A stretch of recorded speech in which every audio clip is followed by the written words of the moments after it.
నేను ఇంటి నుంచి బయటికి వెళ్ళి బయట పని చూసుకుని ఇంటికి రావాలని అనుకున్నాను. ఇలాగ అనుకున్న వాళ్ళే ఎంతమంది యాక్సిడెంట్లో మరణించారు. ఇలా అనుకున్న వాళ్ళే ఇంతమంది హాస్పిటల్ బెడ్ల మీద ఎప్పటికీ ఉన్నారు, మళ్ళీ తిరిగి ఇంటికైతే రాలేదు, ఇంకా ట్రీట్మెంట్ జరుగుతోంది. ఇలా అనుకున్న వాళ్ళే ఎప్పటికీ ఇంటికి కాదు కదా, ఈ లోకంలోనికే రాలేదు, ఈ లోకాన్ని విడిచిపెట్టి వెళ్ళిపోయారు. అందుకే నేను తలిచేది ఆయన తలుస్తాడన్న నమ్మకం లేదు. నువ్వు అనుకున్నది ఆయన అనుకోవాలి.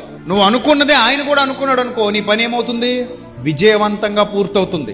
నువ్వు మాత్రమే అనుకొని ఆయన అనుకోలేదు అనుకో, నువ్వు ఒక్కడవే అనుకుంటావు, నువ్వు ఒక్కదానివే అనుకుంటావు, ఆయన అనుకోలేదు కాబట్టి ఆ పని జరగదు. మొన్న కూలిపోయిన ఫ్లైట్లో ఒక ఫ్యామిలీని చూస్తే చాలా బాధేసింది. 2 పిల్లలు, భార్య భర్త లండన్ వెళ్ళిపోతున్నారు. వాళ్ళు హ్యాపీగా బ్రతుకుదాం అని చెప్పేసి వాళ్ళన్నీ ప్యాక్ చేసేసుకుని ఫ్లై అయ్యే ముందు ఒక సెల్ఫీ తీసుకుని మొత్తం అందరూ చక్కగా కుటుంబ సభ్యులందరికీ గ్రూపుల్లో పెట్టి నువ్వు వెళ్ళిపోతున్నావు అని వాళ్ళకి సెండ్ ఆఫ్ ఇచ్చారు. కానీ ఫ్లై అయిన అతి కొద్ది సెకండ్లలోనే వాళ్ళు ఈ లోకాన్ని విడిచిపెట్టి వెళ్ళిపోయారు. అంటే తానొకటి తెలిస్తే దేవుడు మరొకటి తెలిచాడు. తానొకటి తెలిస్తే విధి అంటారు కొంతమంది, విధి నిర్ణయమాయను. సో ఆ విధంగా మరొకటి జరిగింది. దైవ చిత్తం అది.